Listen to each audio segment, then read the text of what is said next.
nombre del Servicio de Cirugía Cardiovascular. Le agradezco su asistencia. Este año es interesante, quise comenzar esta presentación con una foto vieja, si se puede decir, es más o menos del año 2010. Una foto que para mí tiene mucho valor, estamos todos más jovencitos, el servicio de cirugía cardiovascular, cuando iniciamos nuestra actividad aquí en el Centro Médico Docente de la Trinidad. Algunos de los nombres que están ahí no nos acompañan, otros sí, en fin, porque así es la vida. Unos vienen y otros van. Lo cierto es que este año cumplimos 16 años de actividad en el Centro Médico Docente de la Trinidad. Desde los inicios hemos realizado estas actividades, solamente las hemos postergado en el año 2020 por las razones obvias de la pandemia, y hemos querido ser consecuentes y persistentes porque creemos y sabemos que la educación es muy importante para el desarrollo de un país, el desarrollo de nuestra profesión, y no hay nada más agradable que oír gente muy inteligente venezolana expresarse en eventos como este. Esta es otra foto que me encanta a mí. Los venezolanos no tenemos, a veces nos falta un poquito de memoria. Yo no había nacido, por supuesto, en esa época del año 1957, donde en el hospital universitario se hizo la primera cirugía cardíaca del país. La hizo este personaje, que es el doctor Beto Culi, que yo tuve el honor de conocerlo en sus últimos años. Y la que lo acompaña, una venezolana perfusionista, la señorita María Cristina de París. En este momento no había esa especialidad. Fíjense ustedes que el oxigenador que se utiliza es un oxigenador helicoidal que ya no lo usamos, por supuesto, en una ponchera de agua fría, ¿no? Bien interesante. Y con eso superaron muchos casos. Esta foto la traigo a reducir porque primero está en la entrada principal del Tetra Heart Institute. Y además, cuando uno revisa los libros de perfusión y de cirugía cardíaca en la parte de historia, siempre aparece esa foto. Y no hay nada más orgulloso para un venezolano de ver que en un hospital al cual le debo mucho, sea reconocido. Y además, esa es una de las razones. La otra razón es que recientemente tuve la oportunidad de conversar con la doctora Vicky, que está aquí presente, donde me dio la extraordinaria noticia que una patóloga a la que yo conozco muchísimo, que en los primeros avances de mi especialidad tuve el honor de trabajar con ella como estudiante, la doctora Suárez, está terminando o terminó su libro de anatomía cardiovascular o patología cardiovascular, y que eh, ya está en fase de que va a ser impreso, ¿no? Yo creo que eh, por lo menos yo tengo una, una experiencia que hacer un libro aquí en Venezuela es una colina muy cuesta arriba, y entiendo el valor, pero más valor entiendo que la doctora Suárez haya invertido tanto tiempo y que nos deje a nosotros. Y en nombre del Servicio de Cirugía Cardiovascular, nosotros queremos, doctora Vicky, aportar con una condición: que venga la doctora Suárez al servicio y nos enseñe y nos done uno de sus libros. Para nosotros sería un gran honor que formara parte de nuestra biblioteca, y para nosotros como venezolanos es extraordinario que esté escrito lo que nosotros hacemos y que deje de ser una cuestión anecdótica nuestra experiencia, que es extraordinaria, y que lo que pasa es que por razones diferentes nunca nos atrevemos a escribirla porque las consideramos pequeñas. Entonces, esa es la condición, y en nombre del Servicio de Cirugía Cardiovascular, cuente con eso. Hoy es un día sumamente interesante.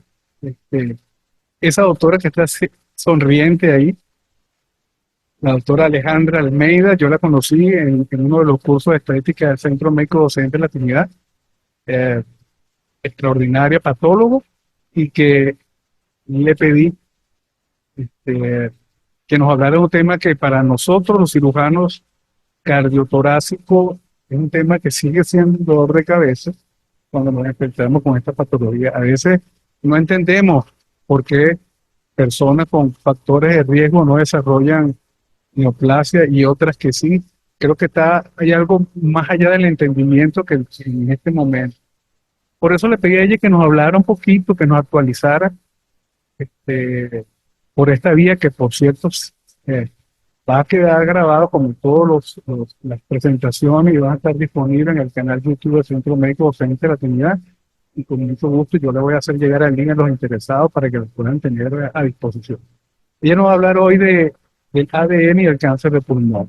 Un tema muy específico, muy interesante y, en mi opinión, yo creo que la medicina se va a manejar en las próximas décadas a nivel molecular y no, lamentablemente para nosotros los cirujanos, no con los bisturí y los cuchillos, ¿no? Bueno, nada, sin más, quiero darle la bienvenida. Gracias, Alejandra, por asistir un viernes en la tarde con nosotros y sé que a todos nos va a gustar tu presentación. Bienvenido. Buenas tardes. Muchas gracias, doctor. Un placer y de verdad muy agradecida por la invitación. Y bueno, esto es un tema complejo. Creo que cada vez que uno ve patología molecular, genes, genética, ya uno de una vez levanta un muro, porque realmente es algo que, aunque es complejo, realmente ha venido a simplificarnos un poco la vida, porque ha venido a simplificar el manejo de nuestros pacientes para obtener mejores beneficios y por supuesto que eso nos simplifica la vida como médicos, ¿cierto? Que estamos aquí pues para eso, en nuestros distintos roles. El proceso diagnóstico sabemos que es a través de la clínica. Un paciente que comienza a presentar síntomas, ya bien conocemos cuáles son los síntomas de cáncer de pulmón y tras una evaluación exhaustiva por los distintos servicios, bien sean neumonólogos, cirujanos de tórax o incluso internistas, llegamos a esos estudios de imágenes donde ya nos empezamos a asustar y en el protocolo de evaluación de ese paciente se realiza la interconsulta con nosotros los patólogos para ver qué hay ahí, que si realmente esas imágenes sospechosas que estamos viendo corresponden o no a cáncer.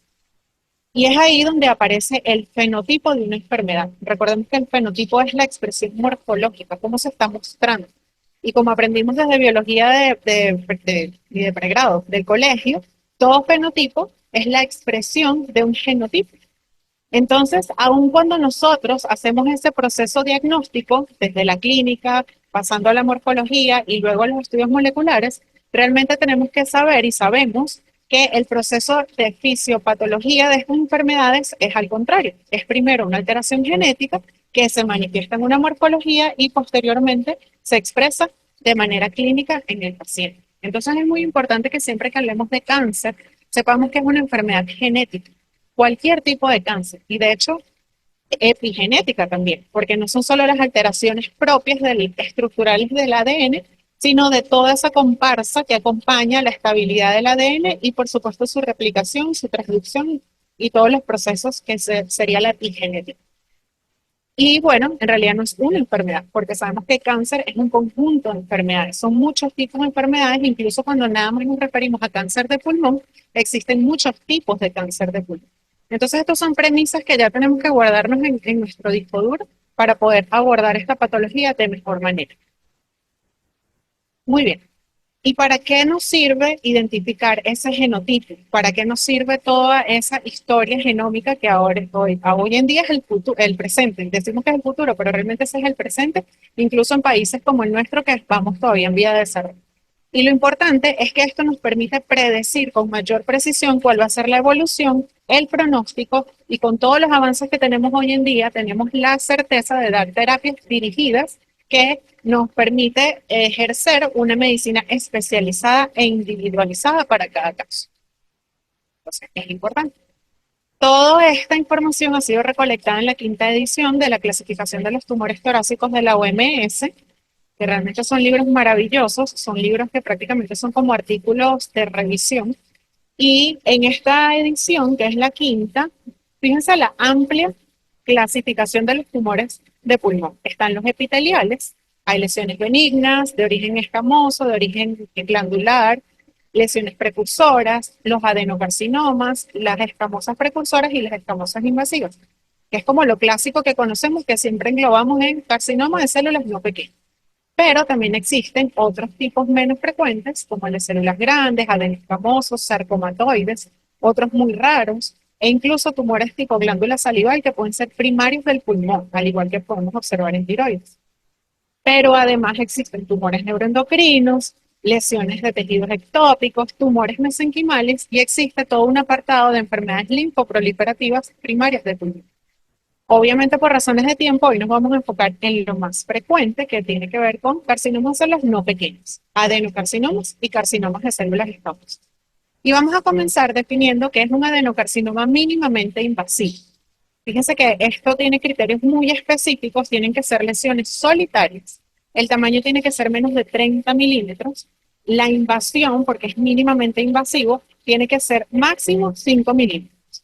El patrón histológico, que ya vamos a ir viendo, tiene que ser lipídico predominantemente y es muy importante que el mínimamente invasivo no puede tener ningún tipo de invasión, ni vascular, ni linfática, ni de vasos vasculares normales. No puede tener invasión pleural, no puede tener necrosis, ni tampoco diseminación a los espacios aéreos, porque eso ya lo convertiría automáticamente en un invasivo sin importar el tamaño que tenga. E histológicamente nosotros lo podemos reconocer en dos subtipos principales. El no mucinoso, y fíjense que esto era lo que antes llamábamos bronquiolo alveolar, que hoy en día está en desuso ese término.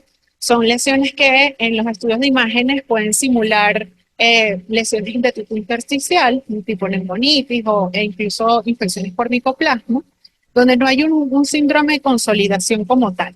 ¿Y por qué? Bueno, fíjense que los espacios alveolares que están separados por sus tabiques o septos interalveolares, están tapizados por estas células llamativas, que son las células neoplásicas, que se originan de los neumocitos. Ahí deberían haber sus neumocitos tipo 1, tipo 2, que son planos, pero ese revestimiento normal está sustituido por estas células neoplásicas. Entonces, es una lesión que no va a formar una masa tumoral de consolidación. Y está el subtipo mucinoso, que es igual, se sustituye ese revestimiento, pero en este caso por células columnares que son mucho más altas y que tienen un citoplasma de aspecto mucinoso porque contienen mucina o moco. Y fíjense que las atipias citológicas o las características de malignidad están completamente ausentes y muchas veces suelen ser un reto diagnóstico para el patólogo, sobre todo si no contamos con la información clínica. Aquí hay una microfotografía de un fragmento de mucho mayor tamaño y fíjense que todo esto corresponde a ese patrón lipídico de este adenocarcinoma mínimamente invasivo y en esta área que se empieza a ver un poco más compacta es esa área que corresponde a la invasión. Y si estamos evaluando toda la lesión es muy fácil identificar que ahí hay solo invasión. Pero imagínense que nosotros estamos viendo solamente una biopsia tomada por vía endoscópica de este fragmentico aquí, donde vemos este estroma denso, muy inflamado, con la presencia de estas islitas de células, que aquí, si acaso, está formando como una glandulita, pero aquí son como islas o nidos más sólidos. Y decir que esto es un mínimamente invasivo en una biopsia pequeña es completamente imposible e incorrecto. De hecho, con esta fotografía acá nada más, yo ni siquiera me atrevería a decir que esto es un adenocarcinoma, sino que este es el típico caso que uno contesta como un carcinoma de células no pequeñas y que le sugerimos inmuno para definir la histogénesis de la lesión. Ya sabemos que eso va a determinar el tratamiento.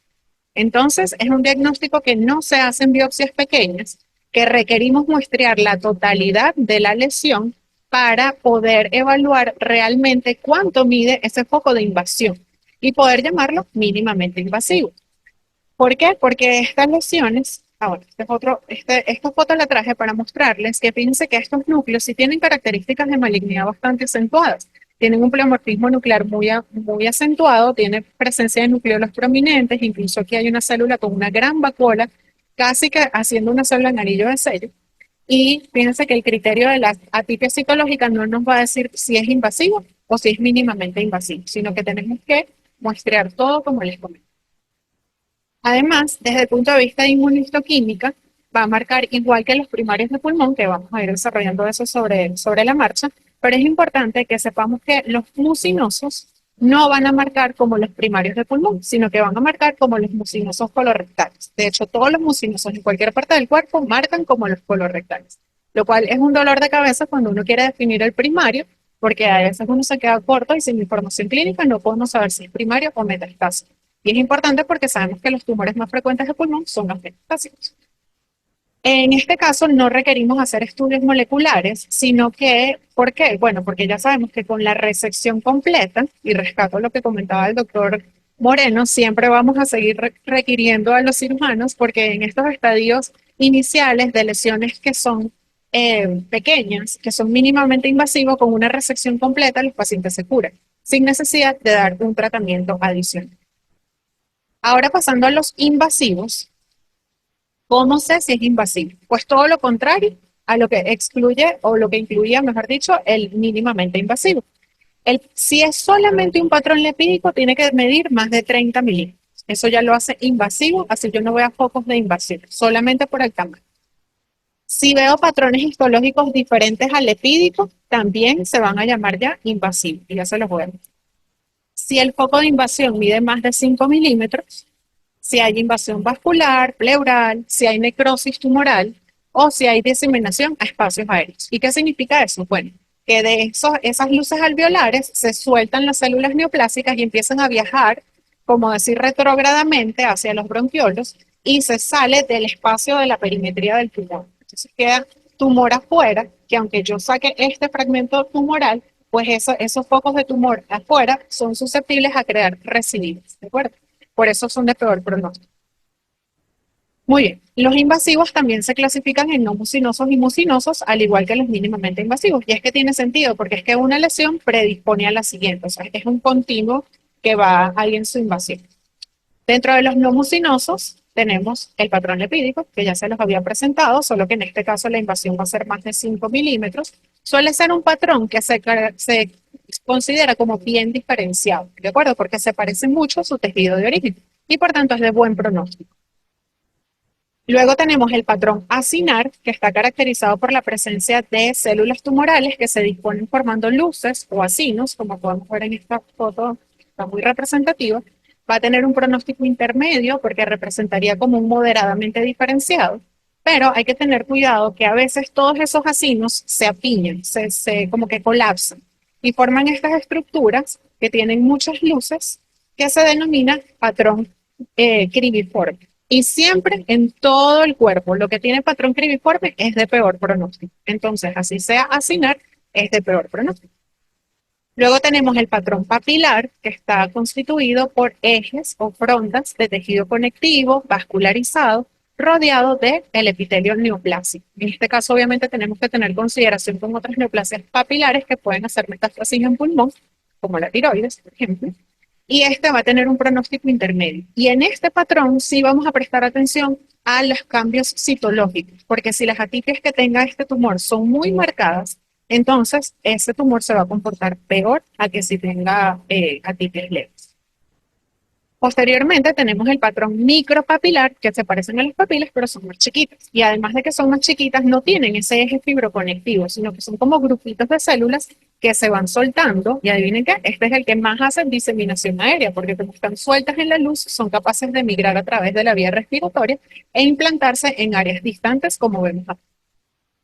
Dentro del patrón micropapilar también tenemos esta que se define como filigrana. Cualquiera de estas que veamos también nos va a indicar mal pronóstico y esto ocurre igualmente en la mama o en cualquier otro sitio. Siempre cribiforme y micropapilar, mal pronóstico. Ahora vamos a los que serían como menos diferenciados, donde ya el tejido, cuando uno lo ve de entrada, no sabemos distinguir realmente a qué histogénesis corresponde. Entonces, por ejemplo, ese es el patrón sólido donde vemos acá todas estas masas de células y fíjense que la microfotografía de la izquierda, aunque se parece mucho a la de la derecha, representan tumores distintos. Y esto requiere estudio de inmunistoquímica para confirmar de qué se trata. Obviamente es de mal pronóstico porque está poco diferenciado y cuando hacemos marcadores de adenocarcinoma como NAPSIN A y TTF1, en este caso resultaron positivos, es decir, que era un adenocarcinoma. En cambio, en este caso, aunque morfológicamente lucían similares, fíjense que los marcadores que fueron positivos fueron los de diferenciación escamosa, que es el P40 y el P63. Y este sería el panel mínimo que nosotros requeriríamos hacer para poder evidenciar la histogénesis de este tipo de instrumento. También se han descrito el musicarmín, que es histoquímica, son herramientas de tinciones especiales que podemos utilizar. Sin embargo, no es específico porque se ha descrito, podemos pensar, bueno, si tiene mucina es un adeno, pero se ha descrito que muchos escamosos pueden tener células con presencia de mucina intracitoplasmática, entonces no es una buena herramienta diagnóstica para diferenciar. Y ya que estamos hablando de inmunistoquímica, entonces vamos a precisar para qué nos ayuda la inmunistoquímica en cáncer de pulmón, sobre todo en carcinoma de células no pequeñas. Ya dijimos que para diferenciar entre adenocarcinoma y carcinoma de células escamosas, que sabemos que tienen líneas terapéuticas distintas, aunque ahora con los avances se van pareciendo un poco más. Lo clásico es que cuando es primario de pulmón son 7 positivos con 20 negativos. NAPSIN A y TTF1 son marcadores de diferenciación de tipo adenocarcinoma, mientras que P40 y el P63, que solo hay que hacer uno de estos dos, aquí hay un error, disculpen, es más sugestivo de diferenciación de carcinoma de células escamosas. ¿De acuerdo?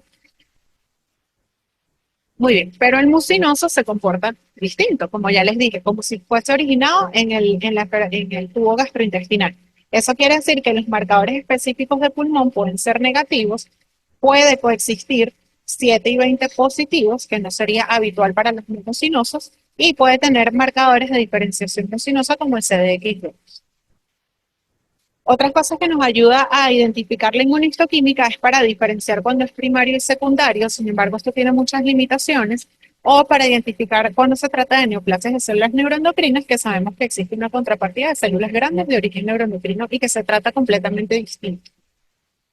Esto es demasiado importante que nos lo llevemos hoy. El estudio de inmuno nos va a ayudar, pero es como un rompecabezas. Y la inmunistoquímica es solo una pieza del rompecabezas. Necesitamos clínica, necesitamos morfología, necesitamos mucha comunicación entre los clínicos y los patólogos y necesitamos saber que ningún marcador es 100% sensible y específico. Entonces tenemos que reunir toda la información y por eso a veces ustedes ven los informes del patólogo con una nota que es más larga que lo que está escrito arriba, explicando todas las posibilidades. Y siempre que lean algo que dice favorece, sugestivo de, significa que existen excepciones y siempre las tenemos que tener en cuenta. Ya sabemos lo clásico, TTF1, NAPSIN-A en el 80% de adenos, pero imagínense, 20% de los adenocarcinomas no marcan y eso es bastante y hay que tenerlo en cuenta. No podemos descartar un diagnóstico solo porque un marcador de inmunohistoquímica de negativo. E igualmente con el P40. Incluso existen casos en los que coexiste la expresión de marcadores de adeno y marcadores de escamoso.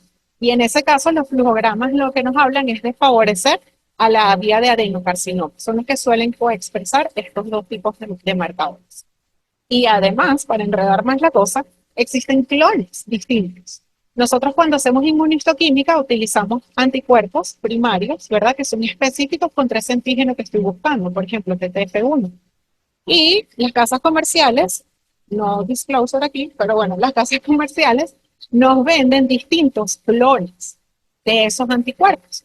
Y cada clon tiene una sensibilidad y una especificidad distinta. Entonces, el patólogo que está interpretando una inmuno tiene que incluso tener eso en cuenta para saber cómo lo vamos a interpretar. Por suerte, aquí en la clínica contamos con el que es más específico, porque dentro de los que son muy sensibles, también pueden empezar a marcar otras lesiones como tumores neuroendocrinos, no importa de dónde se originen, los tiroideos, en ginecológico femenino pueden haber tumores TTF1 positivos, al igual que en las todos los carcinomas de células claras, ginecológicos, renales, de toda la vida mesonéfrica, marcan NAPSIN-A también. Pueden hacer metástasis a pulmón y entonces ahí uno puede comenzar a confundirse si no tiene el contexto clínico adecuado. Otro uso que está un poco en boga ahora con todos estos avances moleculares es el factor de crecimiento, el EGFR, también llamado HER1 o HER1, que también tiene sus cositas. No basta con decir positivo o negativo, sino que su criterio de positividad es bien específico. ¿Cuándo va a estar positivo? Va a estar positivo cuando hay una alteración en el gen. Entonces, desde el punto de vista de inmunistoquímica, nos podemos ayudar para ver cómo está ese genotipo, ¿no? Usamos el fenotipo para adivinar o, bueno, para ver cómo está el genotipo. Entonces, ¿cómo sé yo que sí está positivo, que sí está el gen mutado? Fíjense aquí, el detalle de la célula. La membrana de la célula tiene que estar positiva, intensa y circunferencial, es decir, que esté marcadita como si yo le hubiese dado como un marcador alrededor. Y puedo no estar acompañado de su positividad citoplasmática, eso no es un requerimiento. ¿Qué es lo bueno de esto? Que cuando es positivo, francamente positivo, ya los oncólogos pueden con toda seguridad asociar inhibidores de tirosina quinasa porque ese paciente va a tener buena respuesta. Pero no siempre ocurre así. Muchas veces ese marcaje de inmunistoquímica es equívoco. ¿Qué quiere decir? Se ve positivo, ahí hay inmunoreacción, ¿verdad? Está marroncito. Pero cuando yo trato de buscar la circunferencia de las células, vemos que no la tiene, pero marca, ¿verdad? Entonces ese es el marcaje equívoco. Es cuando esa inmuno no me permite saber si realmente el gen está mutado o no. Y se ha demostrado que hasta el 80% de los casos que resultan equívocos no tienen la mutación y por tanto no se van a beneficiar de los inhibidores de tirosina quinasa.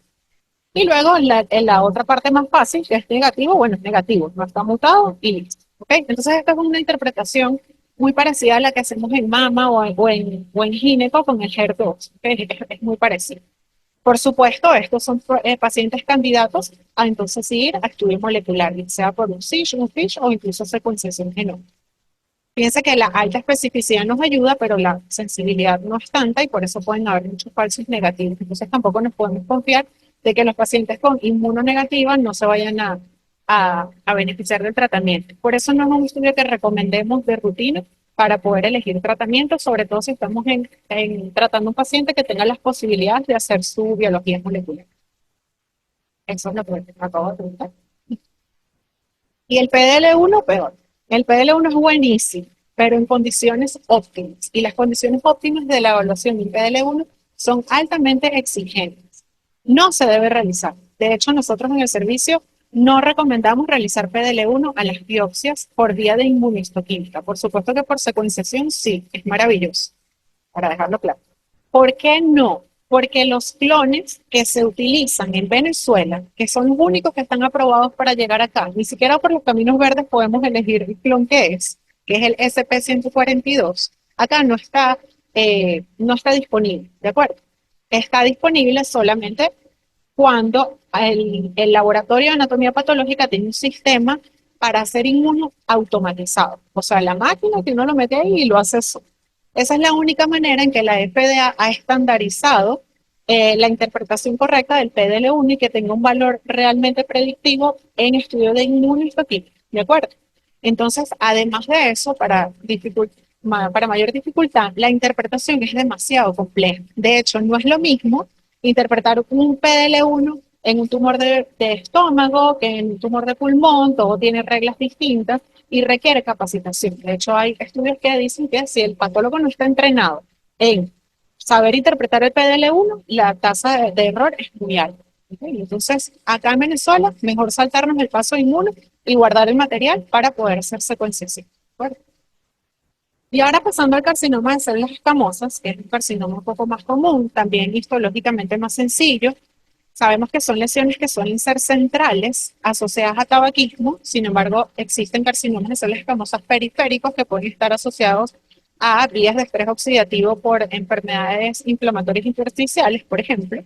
Aquí les muestro la histología de un subtipo de queratinizante, que serían como moderada, bien diferenciado, que tienen estas perlas de queratinización irregular o abrupta, y los no queratinizantes, como ya mencionamos, que son diagnóstico diferencial con un adenocarcinoma poco diferenciado. También están los basaloides, por supuesto, en estos subtipos siempre hay que hacer confirmación diagnóstica con la inmunistoquímica. Y pasando ahora a la patología molecular, que aunque ya hemos venido en el abreboca, vamos a entrar un poquito más acá. Cuando hablamos del adenocarcinoma no mucinoso, aunque, bueno, yo desde el pregrado aprendí como que adenocarcinoma periférico no asociado a tabaco, en mujeres, y carcinoma de células escamosas central asociado a tabaco, hombres. Pero ya la experiencia nos ha demostrado que realmente existe una zona gris donde todas esas características se solapan y hoy en día ya está demostrado, y hoy en día fíjense la referencia desde hace más de 20 años, está demostrado que el tabaco sí también predispone a adenocarcinomas, tanto no mucinosos como mucinosos, mediado por más de 80 carcinógenos, o sea, muchísimos. Inicialmente tiene efectos proinflamatorios que luego generan mutaciones en los genes. Y es importante entender que estas alteraciones del ADN no es como que mutó uno y se hizo el cáncer y ya, sino que en el proceso de carcinogénesis se van agregando. Son mutaciones acumulativas. Por eso es tan complejo. Hay otros cánceres en otras partes del cuerpo que es como más preciso, pero en pulmón realmente es bastante complejo. Eso nos permite clasificar las mutaciones genéticas en mutaciones tempranas, que son las que van ocurriendo al principio, que no son tan graves, pero que ya generan cáncer, y mutaciones tardías, que casi siempre ya son en puntos claves del ciclo celular, como el P53 o el TER o el PTEN, que son genes que regulan la proliferación de la célula. Entonces es como ir al aeropuerto sin regulación. Todo el mundo va a hacer lo que quiera. Así son las células tumorales. Si su P53, si su proteína retinoblastoma no sirve, se va a replicar descontroladamente. Por eso es que son más agresivos, por eso es que son más difíciles de tratar, por eso tienen peor pronóstico y tasas muy elevadas de recidiva. Este es como el flujograma de lo que va a ocurrir. En las lesiones precursoras, que es cuando hay un adenocarcinoma in situ o una hiperplasia adenomatosa atípica, ya está mutado la vía del gen Carras. Luego sigue el estrés oxidativo, sigue esa inducción mutagénica y empiezan a amplificarse el EGFR, empieza a haber supresión de otros genes y supresión de unos, amplificación de otros, como el TER, y eso ya hace que esa lesión se vuelva invasiva en sus estadios tempranos. Ya está malo, pero está ahí como medio tranquilo, que correspondería al adenocarcinoma mínimamente invasivo. Y posteriormente vienen las mutaciones más fuertes, como les estaba comentando, donde ya la lesión invasiva tiene su carácter invasivo como tal, que va a comprometer entonces todo lo que ya sabemos clínicamente. Y estos genes, además de alterar, como le decía, los genes, las proteínas que regulan el ciclo celular, también son genes y mutaciones que hacen que las vías de crecimiento estén aceleradas, pero no desde la regulación del ciclo celular, sino desde todos los complejos quinasa dependientes citoplasmáticos que bien conocemos. Muy bien. Fíjense las tablas, la cantidad de genes alterados que puede haber en un adenocarcinoma no mucinoso. Bueno, esto es una gráfica, perdón, una torta, una tabla. Pero dentro de ellos podemos resaltar que lo más frecuente es el EGFR y el KRAS, alcanzando casi 60% entre ellos dos. Pero a su vez se subclasifican, depende del exón. Y pueden haber otros drivers distintos. Es bastante complejo. Por lo general, coexisten. Y no solo coexisten, sino que además pueden mutar por distintas vías, por amplificación, por fusión, o sea, por todos los tipos de mutaciones simples que conocemos de biología molecular básica. Dentro de los no fumadores, entonces podemos resaltar que lo más frecuente, que además ocurre en asiáticos y en mujeres no fumadoras, es el EGFR. Pero también puede haber amplificación del HER2 o el RBB2. Pueden haber también, en algunos casos de pacientes jóvenes, reordenamientos y fusiones de genes, como los que están acá mencionados, importante la LK, el ROS1, RET y NTRK, pero existen otras vías que siempre van a estar asociadas o que suelen estar asociadas en mucha frecuencia. Y de los que están asociados a tabaco, más bien tienen predominio de alteraciones del gen P53. Otras vías como el MEC1 pueden tener activación de KRAS. Entonces fíjense cómo empieza a mezclarse todas esas alteraciones genéticas e igualmente del GFR, del EGFR. Para el adenocarcinoma no mucinoso, lo más frecuente es KRAS, que es la misma vía que lleva el intestino, la parte gastrointestinal. Entonces, por eso es que fenotípicamente, tanto desde la morfología como la inmunistoquímica, se parecen, porque es que genotípicamente tienen el mismo sustrato mutacional en la mayoría de los casos. Y por eso, entonces, su inmunofenotipo, como acabo de decir, es similar al gastrointestinal. Pasando al carcinoma de células escamosas, es igual de complejo. Y antes como les decía, si es adeno, le vamos a dar quimio. Si es escamoso, le damos radio y después ven. Pero ahora no. Ahora, sin importar si es un adeno o es un escamoso, hay que estudiar el perfil molecular, porque es muy complejo y eso es lo que nos va a ayudar a hacer la terapéutica adecuada, como ya he venido repitiendo varias veces durante la conferencia. En la patogénesis del carcinoma de células escamosas, que es frecuentemente asociado a tabaco, también las alteraciones son acumulativas, pero en este caso lo que ocurre más que todo es que empiezan a haber sustituciones de los nucleótidos. Entonces, la guanina, en vez de juntarse con su citosina, se empieza a juntar con adeninas. Y sabemos que eso no es compatible por lo tanto va a dar un gen mutado, una proteína, o sea, y por tanto las proteínas que se traducen de ese gen mutado también van a estar alteradas y así es que se forma todo el meollo de la desregulación celular. Pero además existen alteraciones epigenéticas en más de 360 exones, que son todas esas partecitas del ADN que cuando se corta y se hace el splicing para la traducción, entonces uno creía antes que eso se perdía y que iba a desecho celular, pero hoy en día se sabe que esos exones también tienen funciones en toda esa regulación del ciclo celular y de la replicación del ADN. Entonces, imagínense, 360. Son muchísimos. De hecho, no están todos descritos todavía. Bueno, entonces el estrés oxidativo lesiona los genes, luego se genera la diferenciación escamosa a través de los mismos genes que ya hemos venido hablando, y finalmente se dan las mutaciones puntuales más fuertes, como ya les he venido explicando. Entonces, en conclusión, tanto la vía del adeno como el escamoso van teniendo mutaciones acumulativas por distintas vías y que al final van a terminar en las mutaciones más agresivas, que son las de la alteración del ciclo celular. Como un resumen. Ahora, demasiado complejo. ¿Cómo vamos a aplicar todo eso? ¿Cómo es que esto vino a simplificarnos y ya tengo como más de 10 minutos hablando un montón de letras que seguro que no nos aprendimos ni siquiera? Bueno, muy fácil. Primero tenemos que saber que a diferencia de otros órganos, en pulmón particularmente, la histología no se correlaciona con los hallazgos genéticos, por lo mismo que hemos venido explicando. Por tanto, está indicado que en todos los pacientes, si pudiéramos, ojalá, y a eso vamos, hacer estudio genético a todos, sobre todo de esta lista de genes. ¿Por qué de estos? Y fíjense todos los que mencionamos, pero estos son los importantes. Y es lo que nos tenemos que llevar hoy y que los oncólogos probablemente conocen mucho mejor que yo. Y es porque estos son los genes que ya tienen terapias dirigidas que han demostrado una mayor efectividad en los tratamientos. Y hablando de terapias dirigidas, pues no olvidemos también evaluar el PDL1 y la carga mutacional, porque nos van a predecir la respuesta a inhibidores de punto de control inhibitario, que también hemos tenido muy buena experiencia de lo que conozco de este centro de servicio. Hablando del pronóstico, tenemos los factores pronósticos clásicos que sabemos como el TNM, como el estado funcional del pulmón, en el momento del diagnóstico, hallazgos clínicos y morfológicos que predicen un buen pronóstico. Obviamente esa mujer joven, femenina, esa mujer joven que nunca ha sido fumadora y que histológicamente tiene un patrón lipídico predominante, es una mujer que se va a comportar bien, que va a evolucionar bien, que va a responder sobre su tratamiento. Mientras que, si por el contrario es un hombre, está asociado a tabaco, el tamaño tumoral es mayor de 25 milímetros, comienza a tener histologías de las que les mencioné que eran agresivas, es un tumor recurrente o tiene diseminación de espacios aéreos, son criterios que van a predecir que ese paciente se va a comportar mal.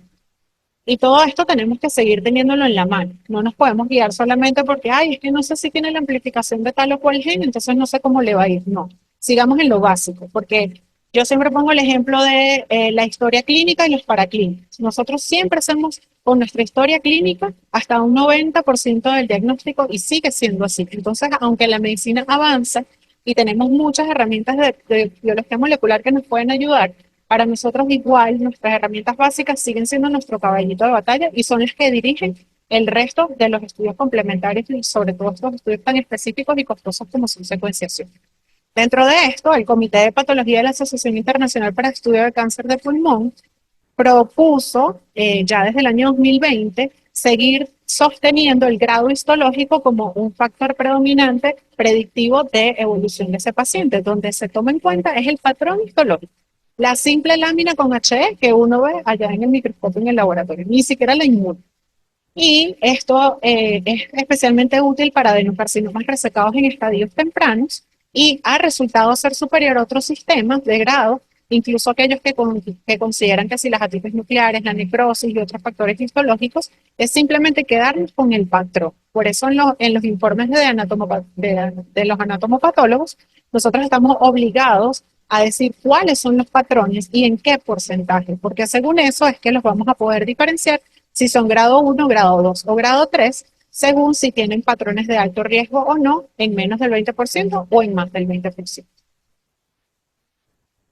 Y finalmente, los hallazgos moleculares, que ya hemos hablado bastante de esto, para resumir, entonces hay algunos que nos van a ayudar a predecir los inhibidores de tirosinquinasa como una opción terapéutica. Hay otros marcadores que nos van a ayudar a predecir la respuesta a inmunoterapia, sobre todo en pacientes con carcinomas avanzados, en quienes se ha demostrado que mejora muchísimo la sobrevida.